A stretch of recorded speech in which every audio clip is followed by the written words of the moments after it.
मुंबई महानगरपालिकेच्या शिक्षण समितीचं अध्यक्षपद भूषवणं हे सोपं काम नाहीये, पण स्वतः कष्टानं आपलं शिक्षण पूर्ण केलेल्या संध्या दोशींनी मुंबई महानगरपालिकेच्या शाळांमध्ये शिकणाऱ्या विद्यार्थ्यांना अत्याधुनिक शिक्षण मिळावं यासाठी टॅब वितरित केले. ऑनलाईन शिक्षण, इंटरनेटचा वापर आणि इंटरनॅशनल ग्रेडच्या पब्लिक स्कूलच्या धर्तीवर मुंबई पब्लिक स्कूलची संकल्पना त्यांनी मुंबई पालिका शाळांमध्ये राबवली. ज्या प्रभागात विकासाची दूरदृष्टी असलेला नगरसेवक लाभतो त्या प्रभागाचा कायापालट होतो.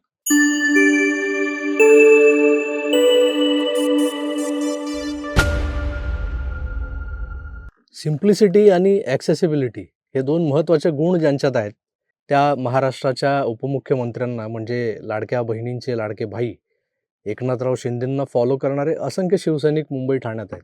शिंदेसाहेबांना फॉलो करत त्यांच्यासारखं काम करण्याचं जे काही ध्येय आहे ते नजरेसमोर ठेवत अनेक शिवसैनिक संघटनेसाठी झटताना दिसतात आपल्याला. आज मी एका अशाच प्रचंड ध्येयवेड्या महिला शिवसैनिकाची तुम्हाला कहाणी सांगणार आहे. या ताईचं नाव आहे संध्या विपुल दोशी सकरे. कांदिवलीतल्या चारकोप गोराईसारख्या मराठमोळ्या पण आता खऱ्या अर्थानं कॉस्मोपॉलिटन बनू पाहत असलेल्या परिसरातून संध्याताई पहिल्यांदा 2007 मध्ये नगरसेविका म्हणून निवडून आल्या. तेव्हा त्या राष्ट्रवादी काँग्रेस पक्षाच्या तिकिटावर लढल्या होत्या. मग पुढच्या टर्मला त्यांचा शिवसेनेत प्रवेश झाला. पक्ष कुठला का असेना, संध्याताईंचा कामाचा धडाका जोरदार सुरू होता. बरं, संध्याताईंना कुठलाही राजकीय वारसा वगैरे नाही. त्यांचा जन्म कुठल्याही राजकारण्याच्या घरात तोंडात सोन्याचा चमचा घेऊन झालेला नाही. बापजाद्यांची गादी चालवायला आयती मिळालेली नाही आहे त्यांना. तर बोरिवलीच्या आयसी कॉलनीत मला वाटतं त्यांचं बालपण गेलं आहे. आयसी कॉलनी ते जीवन विमा नगर वगैरे जो काय भाग आहे तिकडे. घरच्या अतिशय गरीब परिस्थितीमुळे आईच्या भाजीपाला विक्रीच्या धंद्यात आईला मदत करत करत खडतर प्रसंगांना सामोरं जात त्यांनी शिक्षण घेतलं.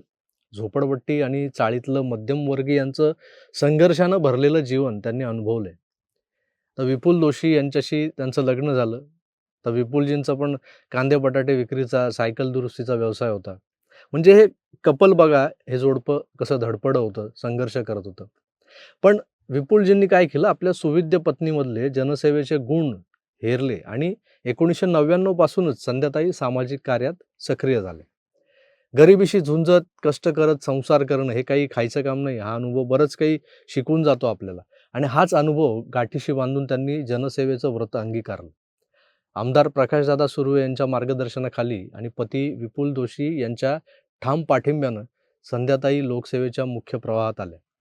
2007ची निवडणूक ही तशी अटीतटीची झाली होती. अगदी हाताच्या बोटावर मोजता येतील इतक्या मतांचा फरक होता प्रतिस्पर्धी उमेदवाराच्या आणि संध्याताईंच्या मतांमध्ये. 2007च्या निवडणुकीत भाजपा, सेना युती आणि मनसे या पक्षांच्या उमेदवारांचं तगडं आव्हान समोर असताना त्यांना धोबीपछाड देत गोराई चारकोपकरांना संध्या दोशी नावानं एक धडाकेबाज नगरसेविका लाभणार होती. हे विधिलिखित होतं, तेच घडलं. चाकरमानी, मध्यमवर्गीय, कोकणी, मालवणी, घाटी अशा संपूर्ण महाराष्ट्राचं प्रतिनिधित्व ज्या भागाने केलं आहे, अशा मराठी माणसांचं प्राबल्य असलेला हा प्रभाग होता. आता अर्थात तिथे गुजराती, मारवाडी आणि इतर भाषिक म्हणजे हिंदी भाषिक वगैरे हे आले तेवढ्या प्रमाणात नंतर. तिथं शिवसेना आणि भाजपा, मनसेच्या विचारांचे लोक जास्त होते. तरीही संध्याताई विजयी झाल्या आणि मग त्यांनी या विचारांशी जुळवून घ्यायला सुरुवात केली. पुढच्या टर्मला म्हणजे 2012ला त्या शिवसेनेत आल्या आणि शिवसेनेच्या नगरसेविका म्हणून निवडून देखील आल्या. त्यामागे शिवसेनेची मतं नव्हती. तर या लहानखुऱ्या व्यक्तिमत्वानं दिवसरात्र प्रभागात घेतलेली मेहनत त्यामागे होती.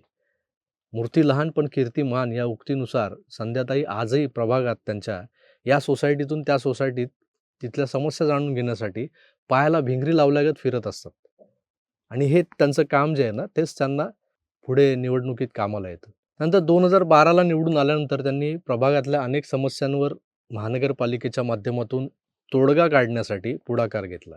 महानगरपालिका आणि नगरसेवक म्हणजे वॉटर, मीटर आणि गटर या पलीकडे कुठलं कामच नाही असा सर्वसाधारण समज असतो लोकांचा. पण त्याही पलीकडे कामं असतात. हे संध्याताईंनी आपल्या विविध उपक्रमांमधून दाखवून दिलेलं आहे. तुम्ही स्क्रीनवर पाहताय की कसे विविध लोकोपयोगी उपक्रम चारकोप गोराई भागात संध्याताईंनी राबवलेले आहेत. 2019 आणि 2020 हा कालखंड कोणीच विसरणार नाही. कारण याच काळात आपला सामना झाला तो कोविडशी. पण कोविडमध्येही जिथं घरबसे राजकारणी नेते घरात बसून फेसबुक लाईव्ह करून कोमट पाणी प्या असं लोकांना सांगत होते, तिथंही माय माऊली लोकांसाठी लोकांच्या दारात स्वतःच्या जीवाची पर्वा न करता हिंडत होती. संध्या दोशी यांचा एक नगरसेविका म्हणून प्रदीर्घ असा कालखंड आपण मुंबई महानगरपालिकेच्या प्रशासनात पाहिलाय. दरम्यानच्या काळात संध्याताई दोशींना प्रभाग समितीचं अध्यक्षपद भूषवता आलं. त्यानंतर पक्षानं त्यांना शिक्षण समितीचं अध्यक्षपदही दिलं. मुंबई महानगरपालिकेच्या शिक्षण समितीचं अध्यक्षपद भूषवणं हे सोपं काम नाहीये. पण स्वतः कष्टानं आपलं शिक्षण पूर्ण केलेल्या संध्या दोशींनी मुंबई महानगरपालिकेच्या शाळांमध्ये शिकणाऱ्या विद्यार्थ्यांना अत्याधुनिक शिक्षण मिळावं यासाठी टॅब वितरित केले. ऑनलाईन शिक्षण, इंटरनेटचा वापर आणि इंटरनॅशनल ग्रेडच्या पब्लिक स्कूलच्या धर्तीवर मुंबई पब्लिक स्कूलची संकल्पना त्यांनी मुंबई पालिका शाळांमध्ये राबवली. ज्या प्रभागात विकासाची दूरदृष्टी असलेला नगरसेवक लाभतो त्या प्रभागाचा कायापालट होतो. मी तुर्तास इथेच थांबतो.